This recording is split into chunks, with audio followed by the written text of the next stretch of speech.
नमस्कार। मैं अम्बरीश कुमार। जनादेश चर्चा में आज हम लोग बात करने जा रहे हैं बंगाल में लेफ्ट पार्टियों के बारे में। लेफ्ट पार्टियों के बारे में जो मीडिया में खबरें आ रही हैं उससे लगता है कि वो लड़ाई से एक तरीके से बाहर है। और ये कोई नई बात नहीं है मीडिया के लिए। मीडिया में हमेशा ये होता रहा है कि लेफ्ट पार्टियों को जो कवरेज दी जाती है वो शायद सबसे निचले दर्जे पे लेफ्ट पार्टियों को दिखाया जाता है। तो आज इसी पे हमारे साथ बात करने के लिए कुछ खास मेहमान हैं जिनसे हम आपका परिचय कराते हैं। हमारे साथ हैं अनिल सिन्हा, वरिष्ठ पत्रकार हैं, और अखिलेंद्र प्रताप सिंह जो आईपीएफ के संस्थापक हैं, इलाहाबाद यूनिवर्सिटी के पुराने बहुत पहले अध्यक्ष रहे हैं। जब हम लोग छात्र राजनीति में आए थे उस समय के चर्चित चेहरे हैं। तो शुरुआत हम अनिल जी आपसे करेंगे। जी जी। आप देख रहे हैं बंगाल के चुनाव को लेकर के लेफ्ट पार्टियों के बारे में जो कुछ दिखाया जा रहा है, ऐसा नहीं लगता है कहीं उनको हाशिए पे रखा जा रहा है जानबूझ करके, या आज उसकी देखिए, जमीन ही जा रही? जी। उसमें है क्या कि मीडिया का फोकस क्लियर है। एक तो है क्या जी। कि पहली बार पूरे देश में ऐसा हुआ है कि मीडिया एक अलायंस पार्टनर जो एनडीए का, ये एनडीए मतलब बीजेपी के और संघ का अलायंस पार्टनर के रूप में काम कर रहा है। तो इसीलिए वो जो है बाकी लोगों को दिखाता है तो उसी हिसाब से, जिस हिसाब से संघ और बीजेपी को फायदा होता है।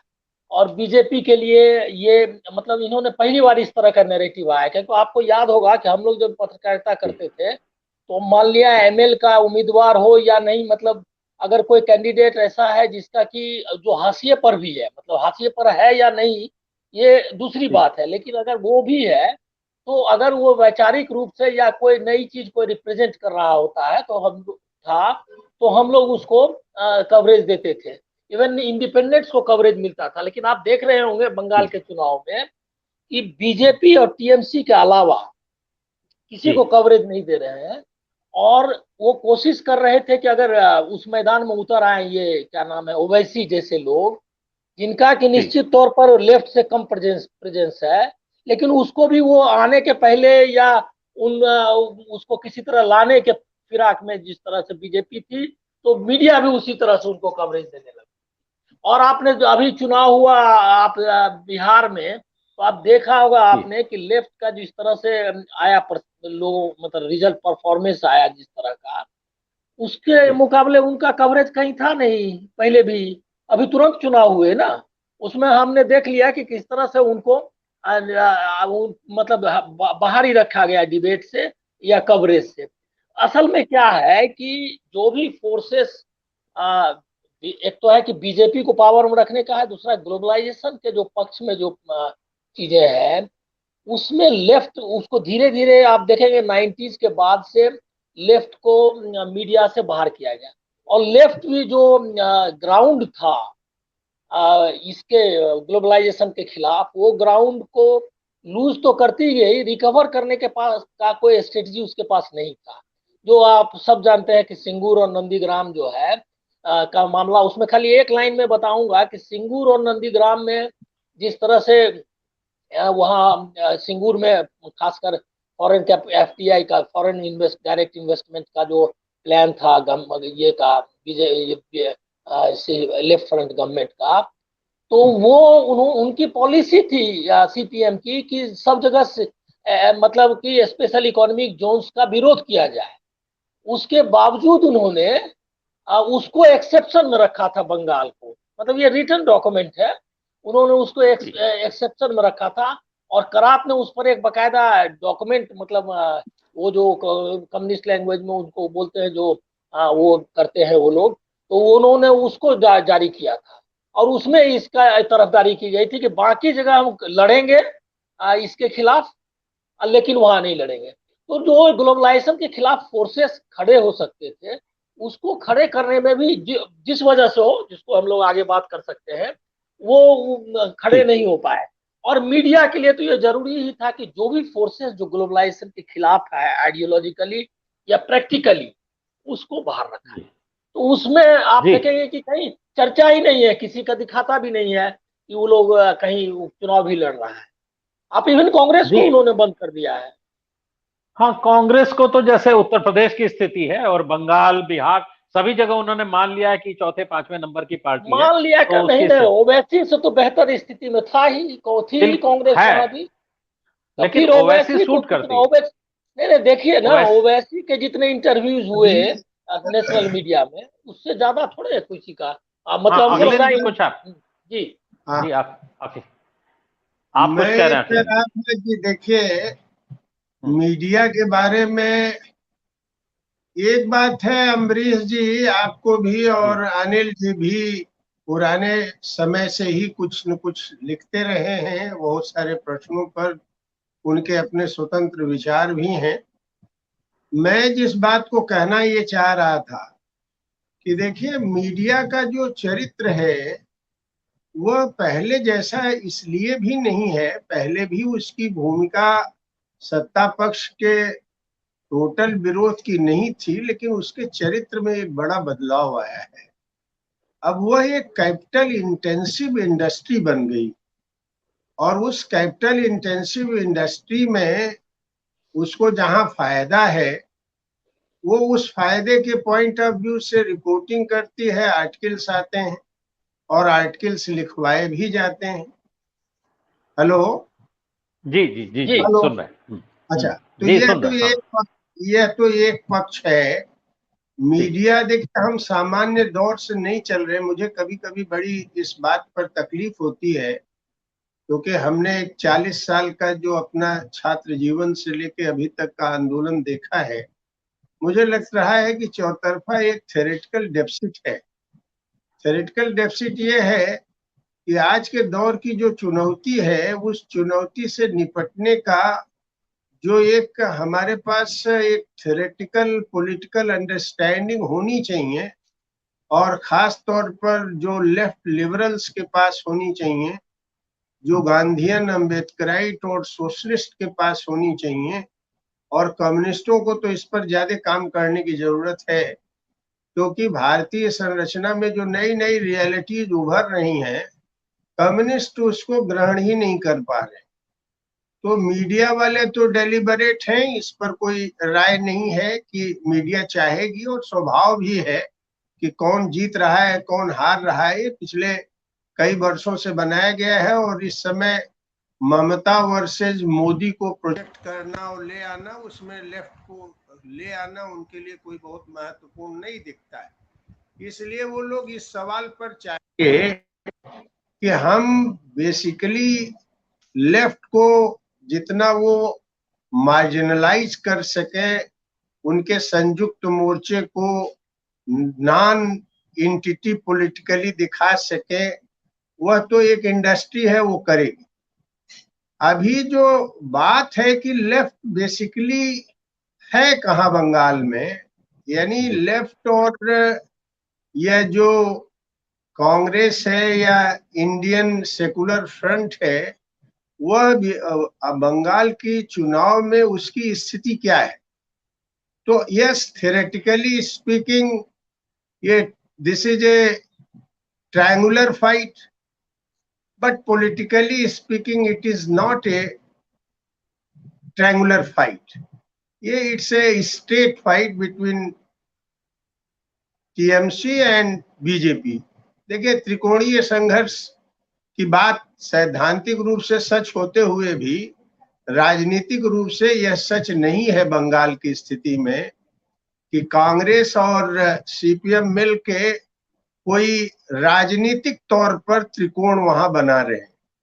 लड़ाई की जो जहां तक हमारी अभी जमीनी खबरें आई हैं, उसमें एक बात है कि लेफ्ट पहले की तुलना में मजबूत हुआ है, और उसकी टैक्टिकल पोजीशन अभी और भी मजबूत हुई है बंगाल के संदर्भ में।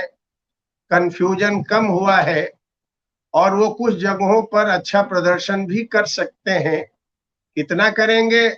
पिछली बार सीपीआईएम, लेफ्ट का मतलब है बंगाल में सीपीआईएम, सब टोटल लेफ्ट का 7-7.5% वोट परसेंटेज था। इस बार अगर लेफ्ट में देखा जाए तो सीपीआईएम 6 से 10% तक पहुंच सकती है, और कांग्रेस में भी कुछ प्रतिशत ले आए, लेकिन उसका कोई रीजन तैयार नहीं किया गया है कि क्यों वहां लेफ्ट और कांग्रेस को राइज करना चाहिए। यह जो प्रश्न है, यह प्रश्न वहां के आम जनमानस में नहीं गया है।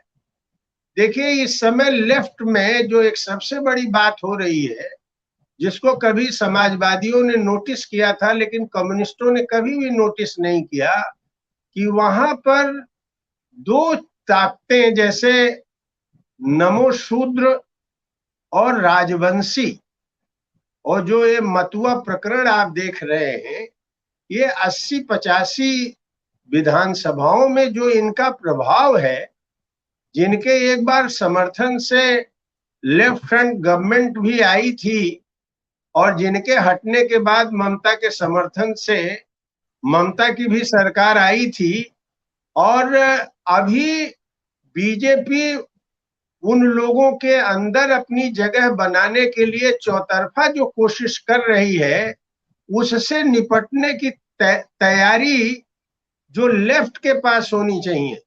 माने जो वर्गीय संघर्ष का जातीय आयाम उभरा है बंगाल में, भद्र लोग को जो चुनौती मिल रही है बंगाल में, अमूमन वहां भद्र लोग के लोग ही राजनीतिक सत्ता पर, नेतृत्व पर कब्जा रहे हैं। यह जो चुनौती मिल रही है, इस चुनौती को जितना बेहतर ढंग से बीजेपी ने समझा है और जिस तरह से उसने दलितों और पिछड़ों के अंदर अपनी पहुंच बनाई है, वामपंथ इस प्रश्न को ठीक से अंडरस्टैंड करके इसका विकल्प नहीं तैयार कर पाया है। तो इसलिए मैं ये कह रहा हूं कि मीडिया से मैं अपेक्षा नहीं करता कि वामपंथ को दिखाए, क्योंकि मीडिया अमूमन वामपंथ को नहीं दिखाता, कुछ चैनल हैं जरूर दिखाते हैं, लेकिन वामपंथ भी बंगाल में बदलती हुई परिस्थितियों में जो दलित और पिछड़ा का एसर्शन है, उसके लायक जो थ्योरेटिकल उसको फार्मुलेशन में जाना है और मासेज का जो कास्ट क्लास कम्युनिटी का अलायंस बनाना है, यहाँ वामपंथ भी अपनी भूमिका का निर्वहन नहीं कर पा रहा है। इसलिए महज कांग्रेस और आप इंडियन सेकुलर फ्रंट और उससे अलायंस करके एक मोर्चा बना के बदली हुई परिस्थितियों में, जहां कारपोरेट के पूरे पूरे फंडिंग की व्यवस्था बीजेपी की तरफ है और बीजेपी से बचता है तो ममता के साथ है, वहां लेफ्ट कितना कर पाएगा ये देखना बाकी है।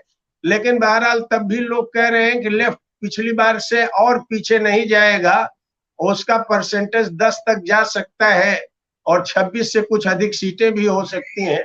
लेकिन अभी मैं आश्वस्त होकर कुछ नहीं कह सकता कि अब बंगाल की राजनीति में वामपंथ अपनी खोई हुई जमीन को कितना प्राप्त करे। सैद्धांतिक स्तर पर मुझे कोई नई उसमें सीख और साख नहीं दिख रही है। बहरहाल मैं ये महसूस करता हूं कि सीपीआईएम जरूर ये सोचती है कि कुछ नई बात की जाए, लेकिन वो अभी भी वहां नहीं दिख पा रहा है।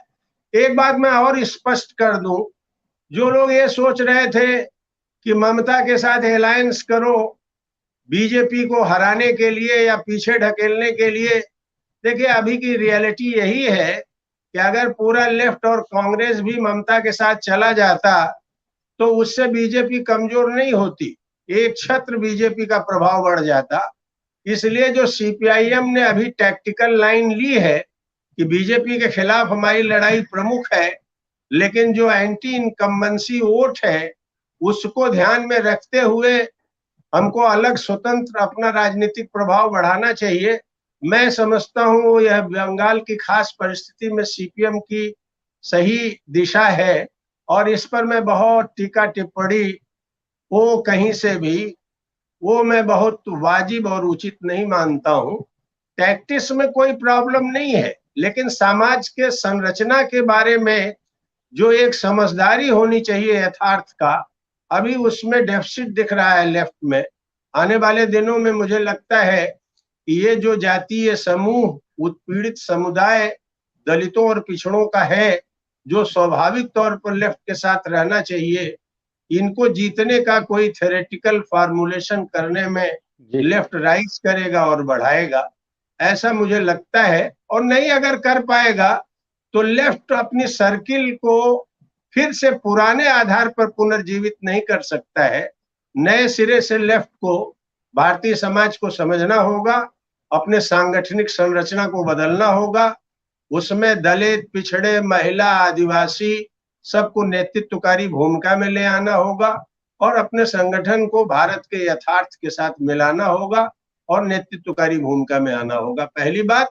और दूसरी बात, ये जो कारपोरेट है, जो कारपोरेट का हमला है, ग्लोबल कैपिटल का हमला है, इसके खिलाफ वर्गीय और जातीय संघर्षों को वह ले आएगा और एक राष्ट्रीय मंच का निर्माण करके उन सभी ताकतों को जोड़ेगा जो ताकतें इससे प्रभावित हैं, जो इनके खिलाफ खड़ी हो रही हैं।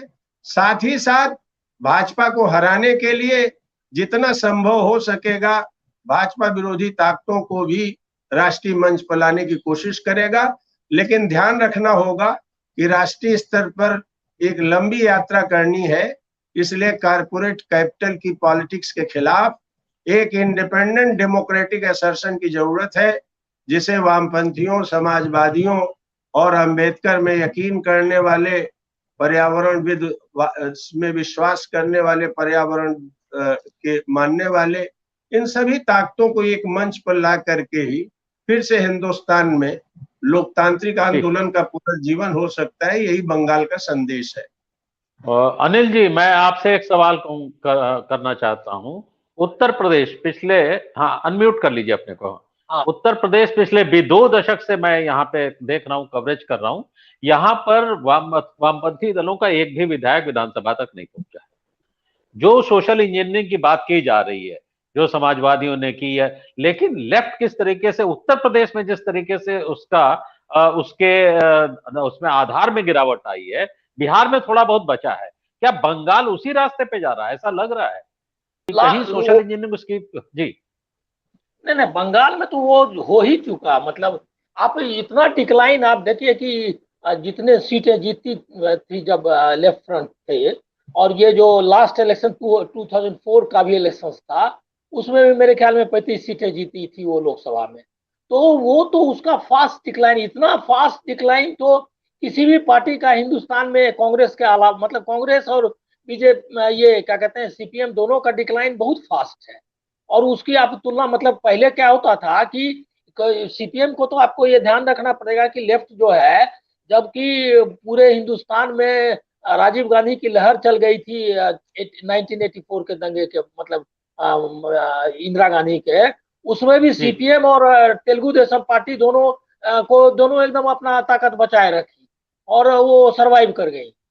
तो वैसे मतलब जो कि एकदम वेव था, जैसा वेव नहीं है बीजेपी का। बीजेपी अभी 400 का वहां तक पहुंचने का सोच भी नहीं सकती है, लेकिन उसके बावजूद वो लोग टिक गए थे। लेकिन उसके बाद जो 2004 के बाद जो डिक्लाइन हुआ, मतलब जो 2000 जो यूपीए फर्स्ट के बाद से, वो फास्ट डिक्लाइन है कांग्रेस का भी और इसका भी। और इसका तो सीपीएम का तो भयंकर है, क्योंकि कांग्रेस तो कभी भी ये पार्टी थी नहीं, मतलब कैडर बेस्ड पार्टी थी नहीं, और उसके तो डिक्लाइन और ये जो है तो मास पॉलिटिक्स पर डिपेंड करता था। लेकिन इसका तो मतलब आप सोच सकते हैं कि इतिहास में, राजनीतिक इतिहास में ये उसी तरह से जैसे कि रूस वगैरह में खत्म हो गया। तो वो असल में क्या है, मैं आपको जो आप बोले कि बिहार और बंगाल में, बिहार और दोनों में अलग अलग स्थितियां थी। बिहार में क्या हुआ कि बिहार में जो लैंड स्ट्रगल्स वगैरह के से जो ताकत बनी थी लेफ्ट फोर्सेस की, उस ताकत को कंसोलिडेट करके बनाए रखने में असफल हो गई। सीपीआई वहां की मेजर कम्युनिस्ट पार्टी थी।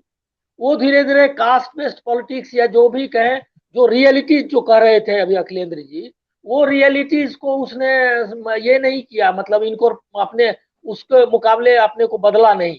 वहां जो सीपीआई तो बड़ी पार्टी थी 60s में, लेकिन वो धीरे धीरे साफ हो गई। इसीलिए कि जो सोशल जस्टिस के फोर्सेज जो ये कह रहे थे कि शूद्र और नमो, मतलब दलित जो का जो उभार आया, तो उस उभार को उसने मेंटेन नहीं किया। अभी जो वहाँ रिवाइवल हो रहा है कम्युनिस्ट मूवमेंट का सीपीआईएमएल के रूप में, वो भी उस रियलिटीज को समझने के कारण हो रहा है, क्योंकि उन्होंने वो सोशल जस्टिस के हिसाब से और जो बाकी जो सोशल रियलिटीज के उसके हिसाब से लड़ाई भी लड़ी और उसके हिसाब से कैंडिडेट्स भी दिए। तो जो सीपीआई ने लूज किया था, वो ग्राउंड, मतलब वही जगह पे नहीं, अलग अलग जगहों पे उसको वो लोग रिगेन कर रहे हैं। लेकिन उसमें जो सीपीआई या जो लैंड स्ट्रगल की हिस्ट्री थी, उससे उनको फायदा मिला है, उसकी कंटिन्यूटी में ही इसको देखना चाहिए। तो वहां तो हो गया, लेकिन यूपी में ये काम वो लोग नहीं कर पाए। यूपी में एक तो लैंड स्ट्रगल का वो जो इतिहास मतलब कुछ पार्ट्स को छोड़ के उस तरह से लैंड स्ट्रगल बड़ा, मतलब जैसे वेस्टर्न यूपी में लैंड का अलग ही स्ट्रक्चर था और वहाँ के इक्वेशंस ही, सोशल इक्वेशंस अलग थे। ईस्टर्न यूपी में था तो ईस्टर्न यूपी में कुछ सीपीआई कुछ जगह पर ताकत भी थी उनकी, कुछ जीत कर भी एक दो मतलब मेरे ख्याल में एमपीज भी आए थे उनके, झारखंडी राय या ये सब कुछ नाम थे। तो इसलिए वो वहां का मामला अलग। सीपीएम अभी वहां दिक्कत क्या नहीं, हुआ उसमें है? एक चीज अनिल जी, एक चीज जोड़ दीजिए, समाजवादी पार्टी के उदय के बाद, मुलायम सिंह के आने के बाद, बसपा के आने के बाद ज्यादातर उनकी जो लीडरशिप थी सीपीआई सीपीएम की, वो चली गई समाजवादी पार्टी में, पहली चीज। और एक बार तो पूरी पार्टी के विलय की स्थिति बन गई थी, पहली चीज। तो बिहार में दूसरी भी जो वही सीपीएम हुआ है, सीपीएम में तो एकदम लोग कहते हैं कि अब एनजीओ में बदल गई है। वो राजनीति जो थोड़ा बहुत एमएल में अभी बची थी संघर्ष की, वो राजनीति भी धीरे धीरे खत्म हुई है। ये मैं जोड़ना चाह रहा हूँ। नहीं, एक और चीज मैं आपको बता रहा हूँ। जो क्या कहते हैं, वो तो जो इंडियन रियलिटीज से जो लेफ्ट का लगाव रहा है वो हिस्टोरिक है, मतलब हिस्टोरिकल फैक्ट है कि वो क्या कहते हैं आजादी का आंदोलन के समय से ही 50 तरह की गलतियां करते रहे हैं, जिसको कि अभी यहाँ दोहराने का टाइम नहीं है। लेकिन अभी एक खाली बंगाल के बारे में कहना चाहता हूँ कि जो लेफ्ट की जो के पास जो पूंजी भी है, एक बार और भी मैंने कहा था यही इसी चैनल पे कि जो पूंजी है, जैसे कि मान लिया उनके पास ईमानदार लीडरशिप थी, या केरल में उन्होंने जो गेन किया है, या यहाँ ही जो बंगाल में जिस तरह का जो भी चीजें अच्छी की है, उसको जो आप कहते हैं कि शोकेस करना, जिसको कि दिखाना, उसको नैरेटिव बनाना, जैसे ईमानदारी, इसकी वजह हमको लगता है ईमानदारी जैसे है, या भ्रष्टाचार, क्या भ्रष्टाचार मुक्त में जो उसकी अपर लीडरशिप है, इसको भी प्रोजेक्ट नहीं कर पाई, क्योंकि आइडियोलॉजिकली वो जो है इन चीजों को, जो ये डिबेट जो है सादगी का या भ्रष्टाचार का, जो समाजवादी या गांधीवादी लोग जिसको महत्वपूर्ण मानते हैं, उससे मैं आपको बताऊं कि समाजवादियों और गांधीवादियों से ज्यादा सादा और ईमानदारी पूर्ण जीवन बिताते हैं लेफ्ट के कैडर्स या लेफ्ट के लीडर्स, लेकिन बहुत सारे जिनको लेकिन वो आइडियोलॉजिकली इसको मानते नहीं है। और अभी तक उन्होंने ये जो सादगी है, ईमानदारी है, इसको एक मूल्य के रूप में जिस तरह समाजवादी या गांधीवादी मानते थे, वैसा नहीं उनको वो मानते हैं। और यही वजह है जैसे बुद्धदेव है या मानिक सरकार है, उनके पास लीडर्स नहीं थे जिनको कि वो प्रोजेक्ट कर सकते थे कि ऐसे ऐसे ईमानदार लोग हमारे पास है। लेकिन वो उनके कैंपेन में या उनके जो उनकी भाषा में या रेटोरिक्स में कहीं है ही नहीं। बाकी अभी आ गए प्रभाकर जी, तो मैं चाहूंगा कि उनसे जरा मैं अखिलेश जी के पास आना चाहूंगा, क्योंकि इन्होंने ईमानदारी की बात कही। सीपीआई सीपीएम या एमएल किसी लीडरशिप पे आप बेईमानी भ्रष्टाचार का आरोप अभी तक नहीं पाते हैं। जितने बड़े जो पदों पे रहे उनकी बात भी मैं कर रहा हूं। प्रभाकर जी से हम सवाल करने के बाद अखिलेश जी से फिर बात करेंगे। प्रभाकर जी, लेफ्ट की जो स्थिति है बंगाल के इस चुनाव में, उस पर आपकी टिप्पणी।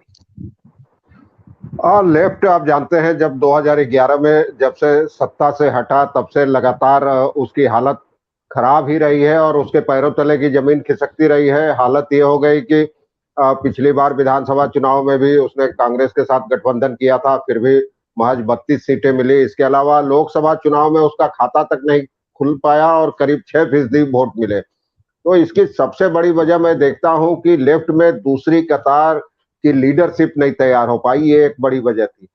और हेलो, आवाज आ रही है? जी हाँ, आ रही। जो लीडरशिप की कतार नहीं तैयार हो पाई। बुद्धदेव भट्टाचार्य आखिरी ऐसे नेता थे जिनकी पार्टी में पकड़ थी, और विमान बसु लेफ्ट फ्रंट के अध्यक्ष भले हो लेकिन जमीनी नेता नहीं माना जाता है उनको, और उनका कोई आधार नहीं है।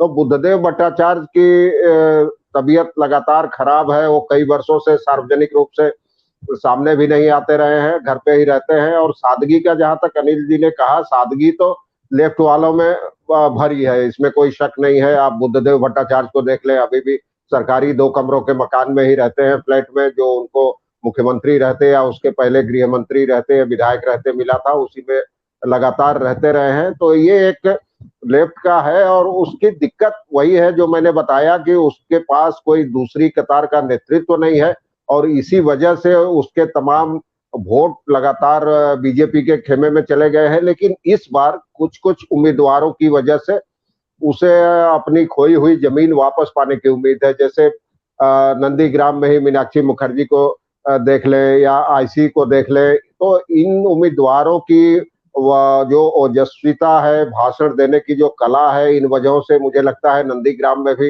लेफ्ट को ठीक ठाक वोट मिल जाएंगे इस बार। कम से कम पिछली बार के मुकाबले ज्यादा वोट मिलेंगे, और कुछ कुछ जगहों पर जहां लेफ्ट लड़ रही है वहां ठीक ठाक अपने वोट वो बीजेपी से वापस लेने में कामयाब होगी, ऐसा मेरा मानना है। जी जी अखिलेश जी, अब मैं आपके आप ही के पास आ रहा था। मैं इसमें जोड़ना चाह रहा था, जो आप जवाब देंगे।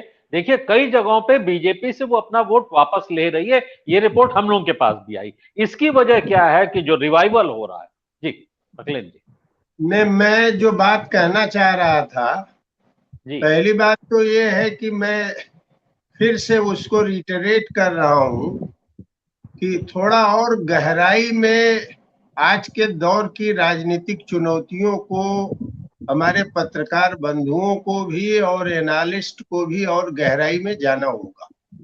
जैसे मैंने कहा कि अब केवल मीडिया टीआरपी पर काम नहीं कर रही, मीडिया एक कैपिटल इंटेंसिव इंडस्ट्री बन गई है। ये चेंज है। एक कैपिटल इंटेंसिव जो इंडस्ट्री होती है वो प्रॉफिट के लिए काम करती है, वह इंडिपेंडेंट जर्नलिज्म नहीं करती है। और इंडिपेंडेंट जर्नलिज्म आप जैसे लोग सोशल मीडिया के माध्यम से कर रहे हैं। तो मैं ये कह रहा था कि दूसरी जो बात है वह बात यह है कि लेफ्ट क्यों डिक्लाइन किया, उसके बारे में मूल्यों की बात नहीं है कि मूल्य, कम्युनिस्टों के जो मूल्य हैं, हमारे जो नेता लोग रहे हैं, वो ये जो लेफ्ट के लीडरशिप थी वो बड़ी सिंपल लिविंग हाई थिंकिंग का मॉडल था। वैसे ही था जैसे गांधीयन थे, जैसे समाजवादी थे। इस मामले में उन सब लोगों का ब्रीड एक था। सवाल पॉलिटिक्स में केवल आपके रहन सहन का मतलब नहीं है। पॉलिटिक्स एक डायनेमिक प्रोसेस है, जिस डायनेमिक प्रोसेस में सोसाइटी में जो बड़े चेंजेस हो रहे हैं या जो सोसाइटी के बारे में जो उसकी नब्ज को पकड़ता है, उसकी पकड़ किसके पास है। जैसे मैं कह सकता हूं कि गांधी जी से ज्यादा बड़े थ्योरेटिकल अंडरस्टैंडिंग में पंडित नेहरू थे, लेकिन आज गांधी जी के नाम क्यों लोग लेते हैं? लेफ्ट के लोग बहुत बड़ी अंडरस्टैंडिंग में थे, लेकिन गांधी का नाम क्यों लोग लेते हैं? इसलिए लेते हैं कि गांधी बहुत बड़े थ्योरेटिकली एडवांस फिगर न होते हुए भी भारतवर्ष के बारे में जो उन्होंने कहा कि हमारा जो मॉडल ऑफ डेवलपमेंट है, वह मॉडल ऑफ डेवलपमेंट हमारे गांव से, कृषि से, लेबर से शुरू होना चाहिए, और हमको इस भूमंडल को भी बचाना है, पर्यावरण के भी प्रश्न को हल करना चाहिए, और हिंदू मुस्लिम एकता की बात करते हुए भी धर्म को राजनीति से, राज्य से अलग रखना चाहिए। यह जो बात गांधी ने करी, वह भारत के समाज की संरचना को समझते हुए गांधी जी ने कहा। लेफ्ट के बारे में मैं बड़ा विनम्र निवेदन करूंगा, क्योंकि मैं लेफ्ट के प्रैक्टिस पर रहा हूं और मैं लेफ्ट के मार्क्सिज्म को गहराई से अध्ययन करके प्रयोग भी किया हूं। उत्तर प्रदेश में भी हमने इसको लंबा प्रयोग करने के बाद, देश में भी हमने एक लंबा प्रयोग करने के बाद हम इस निर्णय पर पहुंचे हैं कि हमारे पास कुछ बेसिक थ्योरेटिकल डेफिसिट है जिसे हल किया जाना चाहिए। नैतिक मूल्यों की कोई कमी की बात नहीं है या त्याग की कमी की बात नहीं है, लेकिन अगर आप राजनीतिक सामाजिक यथार्थ के बारे में समझदारी नहीं लेंगे, बिहार हो, बंगाल हो, कहीं भी अगर आप देखो तो लेफ्ट का कोई रिसर्जेंस अगर आप देख रहे हैं तो कहीं कोई रिसर्जेंस नहीं है।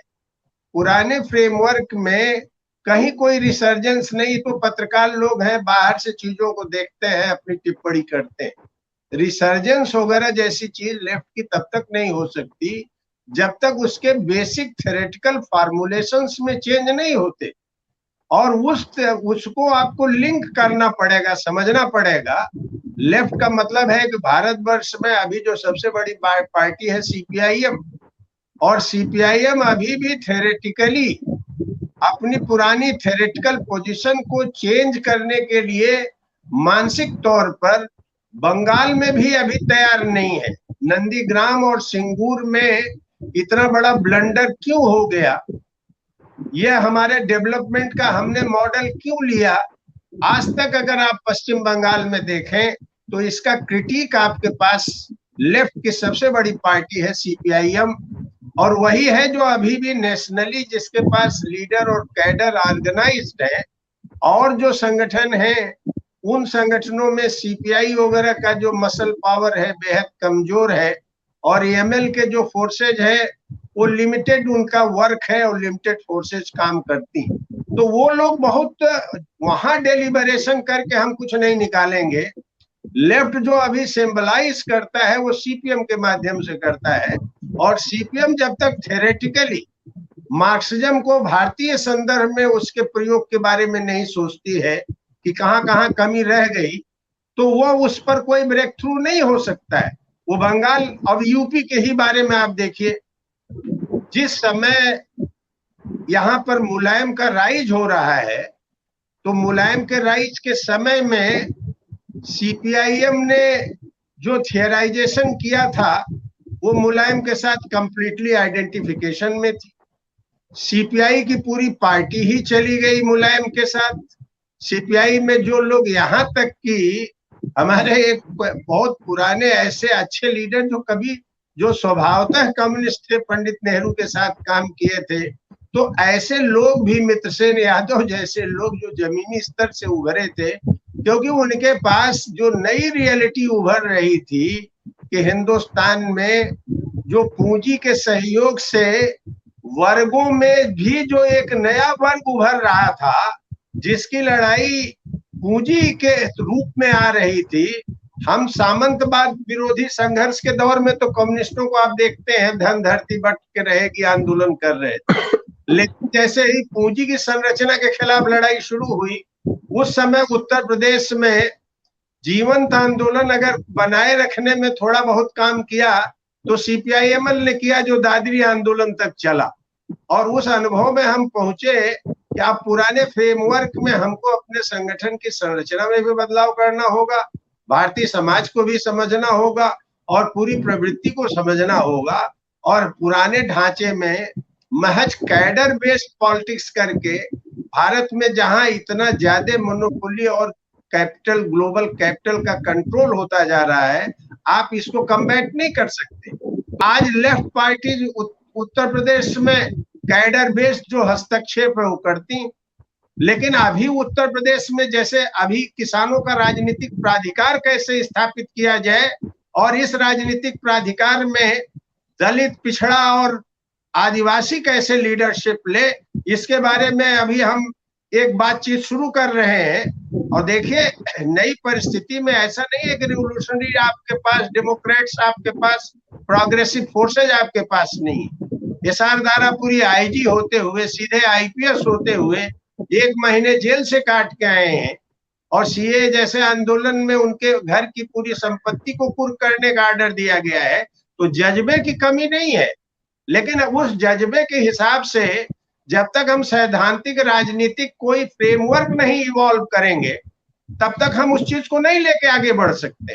तो मैं ये कह रहा हूं कि उत्तर प्रदेश में पुराने फ्रेमवर्क में या देश में पुराने फ्रेमवर्क में लेफ्ट का रिवाइवल नहीं हो सकता। लेफ्ट कुछ बढ़ सकता है, कुछ घट सकता है। केरल की हिस्ट्री थोड़ी डिफरेंट है। केरल में आप देखिएगा सामाजिक आंदोलन, वर्गीय आंदोलन के वो आगे आगे चल रहा था। केरल की हिस्ट्री ही अलग है, और नंबूदिरीपाद वगैरह भी एक जातीय प्रश्नों के बारे में बड़ी स्पष्टता थी, और वो पहले दौर में अगर आप देखें तो वो बेसिकली आचार्य नरेंद्र देव और जयप्रकाश की पार्टी के साथ उनकी एक शुरुआती ट्रेनिंग भी हुई थी, और बाद में उन्होंने समाजवादी आंदोलन की सीमाओं को भी समझा, इसलिए कम्युनिस्ट आंदोलन की तरफ आए। तो केरल ही एक ऐसा राज्य है जिसने वर्गीय जो आयाम है सामाजिक, उसको समझने की कोशिश की। एक सामाजिक आयाम समझने की कोशिश हमने इंडियन पीपुल्स फ्रंट बना के बिहार में किया, लेकिन जब हमको धक्का लगा और हमारे साथी कुछ जो लीडर थे उस दौर में जिनकी डेथ हो गई, उसके बाद हम कोई रास्ता नहीं निकाल पाए। अंततोगत्तो अब उसी टैक्टिकल लाइन पर जाना पड़ा जो सीपीएम सीपीआई कर रही थी, और लालू के सहयोग से हमने कुछ अपनी टैलीज बढ़ा ली। लेकिन ये कोई लेफ्ट मूवमेंट का ब्रेक थ्रू नहीं है। ब्रेक थ्रू तब तक नहीं हो सकता है जब तक हम थ्योरेटिकली भारतीय संदर्भ में अपने कम्युनिस्ट आंदोलन को नए सिरे से नहीं रिडिफाइन करते, अपने सांगठनिक ढांचे को नहीं रिडिफाइन करते। ऐसा नहीं हो सकता कि चंद इंटेलेक्चुअल पोलित ब्यूरो और जनरल सेक्रेटरी बन के दशकों हम उसकी लीडरशिप करते रहे और जमीनी स्तर पर कुछ लोग संघर्ष करते रहे और हम उनको केवल पाठ पढ़ाते रहे। ये संभव नहीं है। ये देखिए, किसी की आलोचना में नहीं कर रहा हूँ, ये आंदोलन की अनुभूति मैं कह रहा हूँ जिसको आउटसाइड से पत्रकार साथी नहीं देख पाते। आज पूरी संरचना लेफ्ट को अगर जीवित रहना है, नई चुनौतियों को लेना है, भाजपा ने जो एक देश के अंदर तानाशाही का दौर शुरू किया है, जो उसका बड़ा प्रोजेक्ट है, ये पूंजी का जो निकृष्टतम शासन उसने राजनीतिक व्यवस्था में शुरू किया है, आने वाले दिनों में आपको संवाद भी करने की इजाजत नहीं होगी जिसमें उत्तर प्रदेश का प्रयोग हो रहा है। इससे निपटने के लिए जब तक एक ऑलराउंड थ्योरेटिकल हम अंडरस्टैंडिंग नहीं डेवलप करेंगे तो कहीं हम आर्म्ड स्ट्रगल के झांसे में रहेंगे और कहीं हम तानाशाही से लड़ने के नाम पर इन्हीं दलों के पीछे पीछे चलेंगे और उम्मीद करेंगे कि कांग्रेस से लेके लालू और मुलायम इनसे निपट लेंगे। ये निपटने के लिए जरूरी है कि पूंजी पर इनको लगाम लगाने के लिए जब तक इस कारपोरेट कैपिटल का क्रिटिक हम नहीं पेश करते, सामाजिक जो हमारे उत्पीड़न की सामाजिक सच्चाई है उसको वर्ग संघर्ष का पार्ट नहीं बनाते, तब तक वामपंथ का उस रूप में पुराने ढंग से पुनर्जीवन नहीं हो सकता। वामपंथ लोकतांत्रिक आंदोलन का पुनर्जीवन, यह लोकतांत्रिक आंदोलन का पुनर्जीवन करना आज सबसे बड़ी चुनौती है। हाँ अम्बरीश, एक सवाल ये था कि देखिए, मैंने देखा दादरी आंदोलन हम कवर भी कर रहे थे, वीपी सिंह के साथ आप लोग भी थे, लेफ्ट थे और तमाम समाजवादी संगठन, छोटे छोटे दल थे।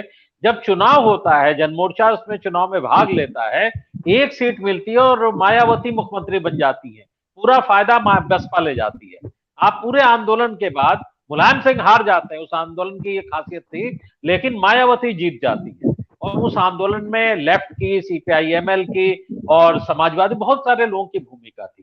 तो वो स्थिति मैंने देखी। दूसरा जो आपने आप दादरी आंदोलन के दौर में देखें, अभी वो दौर आंदोलन के फेज से ही गुजर रहा था। वीपी सिंह बराबर कहा करते थे कि मेरे पास बल्ब तो है लेकिन मेरे पास स्विच ही नहीं है। वीपी सिंह के पास कोई सांगठनिक ढांचा नहीं था उत्तर प्रदेश में, और उस आंदोलन में सीपीआईएम शरीक नहीं हुई थी। हमारे सामने कई बार वीपी सिंह ने प्रकाश करात को भी फोन किया, उस समय सीपीआईएम उस रूप में नहीं आई थी। अगर कोई था तो एमएल था, और एमएल अपनी पूरी ताकत से था। सीपीआई थी, मैं वही कह रहा हूँ, सीपीआई थी। तो हम लोग बेसिकली यही वीपी सिंह के सामने जो चुनौती थी वो कभी फिर हम आपसे बताएंगे।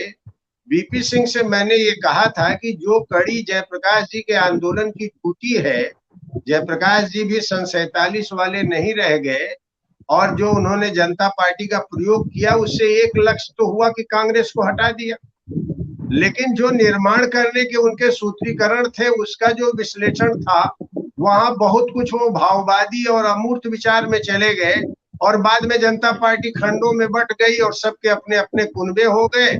और 90 तक आते आते ये जितने भी दल हैं, इन सब लोगों ने वर्ल्ड बैंक, आईएमएफ और मल्टीनेशनल कंपनी के सामने सरेंडर कर दिया और बोल दिया कि देयर इज नो ऑल्टरनेटिव। टीना टीना करके वर्ल्ड बैंक के डिक्टेट के हिसाब से चला रहे हैं, जो बहुत बुरा देश के लिए होने जा रहा है। तो आप आइए, इसको लेकर के एक बड़ा कन्फेडरेशन बनाइए।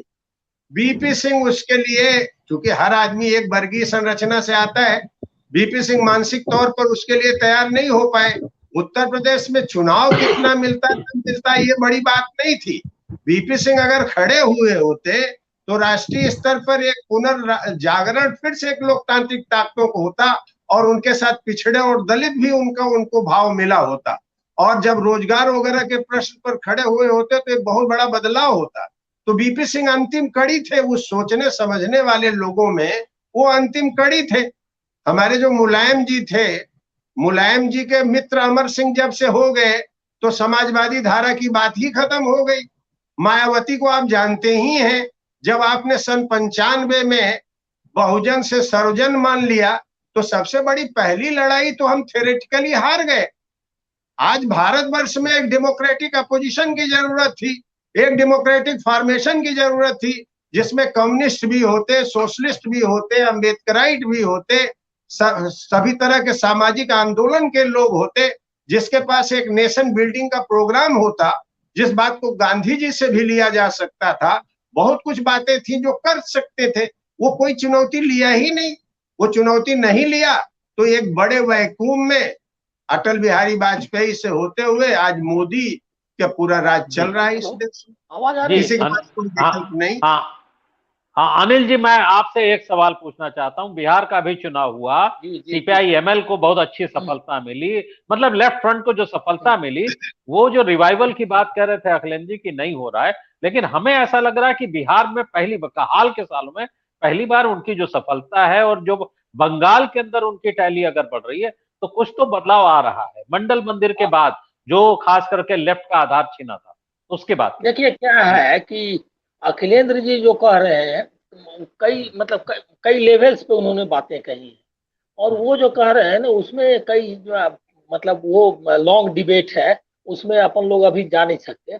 लेकिन आप समझिए ये कि सवाल ये जो सामने सीधे सीधे है मुद्दे जो है बिहार में जैसे हुआ कि बिहार में क्यों लेफ्ट फ्रंट को वोट मिला, इसीलिए कि जो शासन अभी चल रहा है उस शासन के खिलाफ जो लोगों में जो बेचैनी है उसको वो आर्टिकुलेट कर पाई तो उसकी सीटें ली अच्छी, और संगठन तो है ही उनका। और तेजस्वी को आप समझ लीजिए कि आप पहले आरजेडी के जो पिछले परफॉर्मेंस से तुलना में देखेंगे तो इतना क्यों मिल गया, इसीलिए कि लोग उसके खिलाफ है। तो जो डेमोक्रेटिक पॉलिटिक्स है इसमें आप एक किसी जो कहते हैं कि एक पक्की सीधी लाइन पे आप नहीं जा सकते।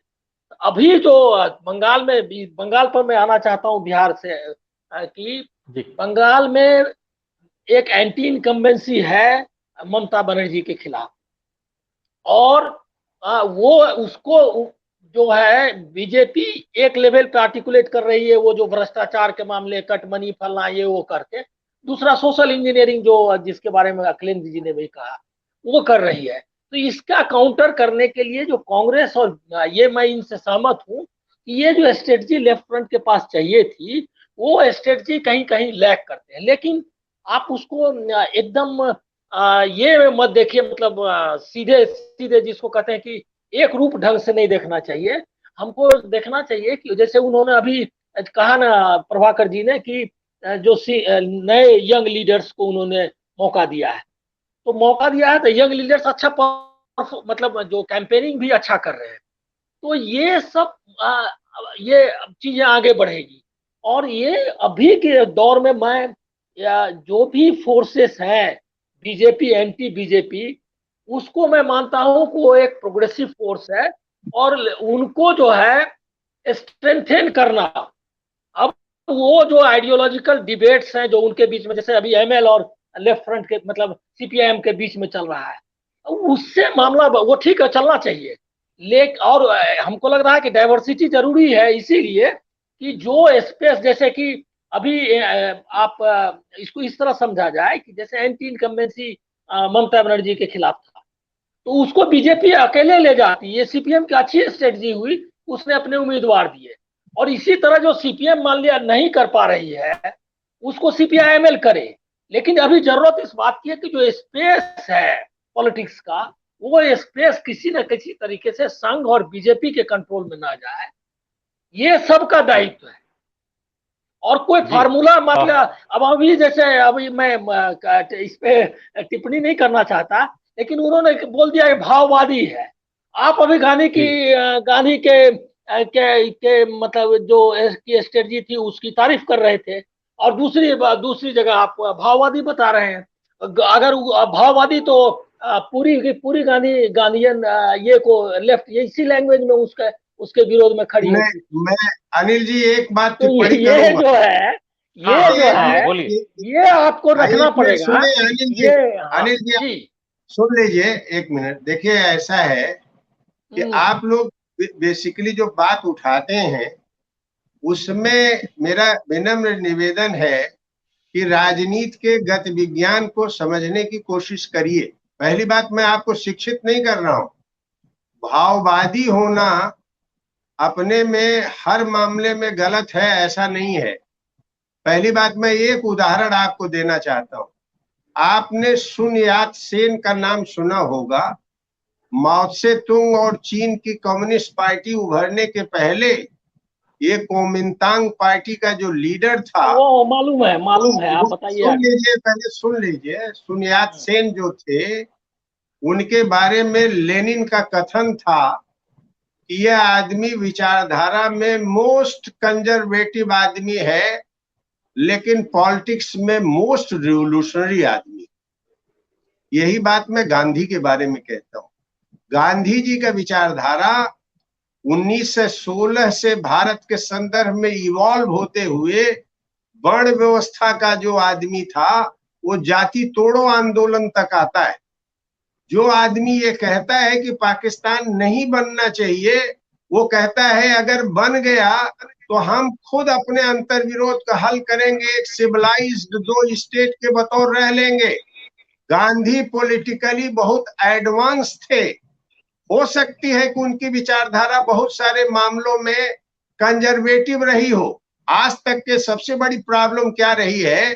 पॉलिटिक्स की ऑटोनॉमी और विचारधारा की अपनी सीमाएं राजनीति विचारधारा को ट्रांसेंड करती है। सुन यात सेन और गांधी इस बात के उदाहरण हैं। बहुत सारे मामलों में आप उनको अनुदारवादी कह सकते हैं, लेकिन विचारधारा में अनुदारवादी होने वाला बहुत ही सामयिक राजनीति में प्रगतिशील और क्रांतिकारी व्यक्ति था। और मैं दूसरे की बात नहीं कह रहा हूं, लेनिन जैसे क्रांतिकारी जो थ्योरिटिशियन दिए हैं वो खुद कहता है सुन यात सेन के बारे में। एक बात यह देख लीजिए, 1857 के बारे में मार्क्स को देख लीजिए। उन्होंने कहा कि फ्रेंच जो रिवॉल्यूशन हुआ था वो कोई सर्वहारा नहीं किया था, वहां लड़ाई हुई थी, एरिस्टोक्रेसी ने लड़ाई लड़ी थी। और भारतवर्ष में 1857 जो लड़ा जा रहा है, जाट का जिक्र 1857 में उन्होंने कहा था।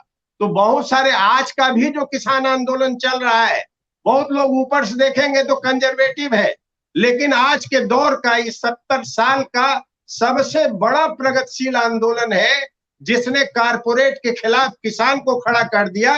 कारपोरेट के रास्ते से भारत का विकास होगा कि किसान के रास्ते से भारत का विकास होगा, हम कम्युनिस्ट पार्टी मूवमेंट के लोग नहीं खड़ा कर पाए, लेकिन इस किसान आंदोलन ने अपने तमाम लोग कहेंगे कि बड़ा पिछड़ा है, ये है वो है, जातीय अंतर विरोध हल कर दिया, धार्मिक अंतर विरोध हल कर दिया, सांप्रदायिक तनाव खत्म कर दिया। और चाहे वो सिख जाट हो, चाहे मुस्लिम जाट हो, चाहे वो आपका हिंदू जाट हो, पश्चिमी उत्तर प्रदेश जो दंगे का एक पूरा दौर बना हुआ था, यह मैं नहीं कह रहा हूं कि सब वैचारिक रूप से बहुत बड़े उन्नत हो गए, लेकिन उन्होंने जो राजनीति विकसित की है उसने सभी उनकी धाराओं को एक जगह क्रांतिकारी परिवर्तन के लिए खड़ा कर दिया। इसलिए भाववादी कहने का बुरा मत मानिए आप। भाववादी कोई हो ही सकता है, नहीं, ये कोई हो ये सकता है। और आप जैसे लोग यही क्रिटिक करके फंस जाते हैं, भाववादी और राजनीति के बात को, अंतर विरोध को नहीं समझ पाते, और यही का कारण है कि बहुत सारा कंफ्यूजन भी पैदा हो जाता है। नहीं, देखिए, एक तो मैंने पहले ही आपको अखिलेश जी ये मैंने कहा कि ये जो है डिबेट ना, एक तो लीनियर जो पॉलिटिक्स का या जो आप ये बनाते हैं वो नैरेटिव बनाने वो फेल हुई है। सीपीआई से लेकर के अभी तक आपका एमएल का जितना इतिहास है उसमें ये जो नैरेटिव है, लीनियर नैरेटिव जो है कि ऐसे ऐसे ऐसे वैसे नहीं होता है। एक तो ये जान लीजिए, ये ह्यूमन हिस्ट्री में फॉल्सिफाई हो चुका है। इसको आप भी मैं मुझको बोल बना रहा है, यूनिलीनियर तो आप अपनी तरफ से थोप रहे हैं, हम तो नहीं डायरेक्शनल बना रहे हैं। नहीं, मैं तो वही कह रहा हूँ कि आप उस सीपीएम के पॉलिटिक्स या यूनिलीनियर बना रहे हैं। नहीं मैं बता रहा हूँ, बनाते तो हम सीपीआईएमएल से अलग क्यों होते? नहीं हम अगर यूनिलीनियर बनाते हैं तो हम सीपीआईएमएल के तो लीडरशिप में थे, हम क्यों अलग होते? नहीं, वो अलग जाने दीजिए, उस पर अभी नहीं जाएंगे। लीनियर अभी मुझको बोलने तो दीजिए। मैं आपसे इतना ही निवेदन कर रहा हूँ, नहीं मैं सिर्फ इतना ही बता रहा हूँ, बोल रहा हूँ कि मेरा निवेदन ये है कि जो भी लेफ्ट लिबरल फोर्सेस हैं, चाहे सीपीएम है या सीपीआईएमएल है या जो भी इन ताकतों के खिलाफ खड़ी है, उसके बारे में ये परहेज रखें और समझ ले कि ये स्ट्रगल ज्वाइंट स्ट्रगल ही होना है। इसके बारे में बहुत सारा थ्योरेटिकल थ्योराइजेशन आप अपने प्लेटफॉर्म पर करें, लेकिन इसको जब आप इंगित करने लगते हैं तो इसको आइडेंटिफाई करने में सीधा सीधा आप जो सामने है उसके खिलाफ जो भी ताकत, जैसे आपने किसान आंदोलन कहा ना, तो मैं किसान आंदोलन को अभी का सबसे प्रोग्रेसिव आंदोलन मानता हूँ, इसीलिए कि जो चीजें आपने गिनाई वो सारी चीजें उन्होंने कर दिखाई और लंबे समय से इस मामले में सारे लोग फेल हो रहे थे। तो ये आज ये कोई आइडियोलॉजिकल पॉलिटिक्स से अंदर से तो आया नहीं, ना समाजवादियों ने निकाला इसको, न कम्युनिस्टों ने, ये खुद जो जिसको आप कह सकते हैं कि वर्ग ने खुद ही अपनी पॉलिटिक्स तलाश की ना, बाकी उसमें लोग लगे हुए थे, लेकिन उसने किया। तो उसी तरह से ये एक उभर रहा है, मान लिया इसमें सीपीआईएमएल हो या सीपीएम है, सबके रोल है। और ये इतना सीपीएम पर आप इतना सीपीआईएमएल सीपीएम के बड़े हुए हैं भाई, हम चाहते हैं, इसीलिए कि अभी अकेली ताकत है नहीं है, इसीलिए मैं वही कह रहा हूँ। सोच लिए बार बार सीपीआईएम सीपीआईएमएल, अरे सीपीआईएम तो बात ही नहीं हो रही। मैं तो उनकी धारा से हूँ भी नहीं, लेकिन मैं उनकी धारा को प्रगतिशील मानता हूँ और उसका अभी रोल देख रहा है। अरे उसको यहाँ बहस करने क्या जरूरत है भाई? कौन कह रहा है एक मिनट अम्बरीश जी, देखिए पहली बात ये है कि आप फ्रेमवर्क टूटने से घबराना नहीं चाहिए अनिल जी। बात ये हो रही है कि पश्चिम बंगाल में हम लोग तो खुद ही जो अपनी फोर्सेज हैं लगी हुई है कि किसी तरह से जो संयुक्त मोर्चा बना है सीपीएम और इनका, वो लोग जीते। बिहार में किसी तरह से वामपंथ का पुनर्जीवन हो, उसमें हम तो राजनीति में सक्रिय रूप से लगे ही हैं। हम ये कह रहे हैं कि हमारी कमियां कहाँ हैं। पहली कमी मैंने बताया, पहली कमी है कि आज के दौर लायक पिछले हिंदुस्तान में जब से हिंदुत्व का प्रभाव बढ़ा है और जिस तरह से वो सामाजिक शक्तियों को अपने साथ जोड़ रहा है, मंडल से भी मुकाबला नहीं हो सका। उस बीजेपी के आरएसएस के कारपोरेट सपोर्ट से जो चल रहा है, हमको अपने वर्गीय संरचना के जो विविध आयाम है, जो जातियों में आ रहे हैं, सब कम्युनिटीज में आ रहे हैं, क्षेत्रों में आ रहे हैं, सबको समेट करके वामपंथ को आगे बढ़ना है। नहीं, मैं कोई अंतरराष्ट्रीय बहस नहीं कर रहा हूं। और वामपंथ अगर ये सब नहीं करेगा तो कुछ कदम आगे बढ़ेगा, कुछ कदम पीछे हो जाएगा। यह तो मैं उस आंदोलन के अंदर की बात बता रहा हूं आपको, आप बाहर से उस बात को कर रहे हैं। मैं तो एक पॉलिटिकल एक्टिविस्ट के बतौर बता रहा हूं। मेरा कहना यह है कि ये हमारी सीमाएं हैं, इन सीमाओं को हमको तोड़ना होगा, क्योंकि हमने प्रैक्टिस में काम किया है। हम तो उस हम तो वहां आप इसमें आप कह रहे हैं कि सीपीआईएमएल ने बिहार में काम कर लिया। सीपीआईएमएल का तो मैं ऑर्गेनिक पार्ट था, मैं सीपीआईएमएल का हर जगह जानता हूं कि कितना काम है, कितना विस्तार है, कितना सीमाएं हैं। उस आधार पर मैं ये कह रहा हूं कि भारतवर्ष में सीपीआईएमएल ने नए नए प्रयोग आईपीएफ ने किए थे। आज के दौर में नए नए प्रयोगों को करने की जरूरत है, लेकिन कौन पराभव हो रहा है, किसका पुनर्जीवन है, बाहर से बैठे हुए कुछ पत्रकारों की टिप्पणी से हम नहीं चलते।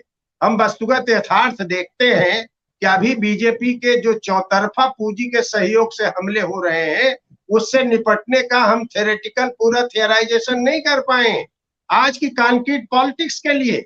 इसलिए इतनी बातें होने के बावजूद भी हम एक साथ एक मंच पर एकताबद्ध होकर चुनाव में भी नहीं उतर पा रहे हैं। इसलिए मैं कह रहा हूं कि आप लोग थोड़ा सा और गहराई से कैपिटल का क्रिटिक देखिए, पॉलिटिकल इकोनॉमी को समझने की कोशिश करिए, और केवल सुपर स्ट्रक्चर लेवल पर बहस करके कि बढ़ रहा है घट रहा है, उससे आज के दौर की चुनौतियों से नहीं निपट पाइएगा। और ये आरएसएस और भाजपा का जो हिंदुत्व का घोड़ा है, इसको अगर निपटना है तो नए आधार पर यही किसान आंदोलन, जो जाटों से लेके सिखों से लेके सबको जोड़ दिया है, इसी तरह के आंदोलनों का काम है। सूखे हुए पुराने थियोरेटिकल थियराइजेशन जो कम्युनिस्ट मार्क्सिज्म के नाम पर होता रहा है, आज के दौर में हरा भरा नहीं हो सकता है। नई यथार्थ के साथ ही मार्क्सवाद का पुनर्जीवन भी भारतवर्ष में हो सकता है। ये मेरा सबमिशन है, वो किसी से जुड़ा हुआ नहीं।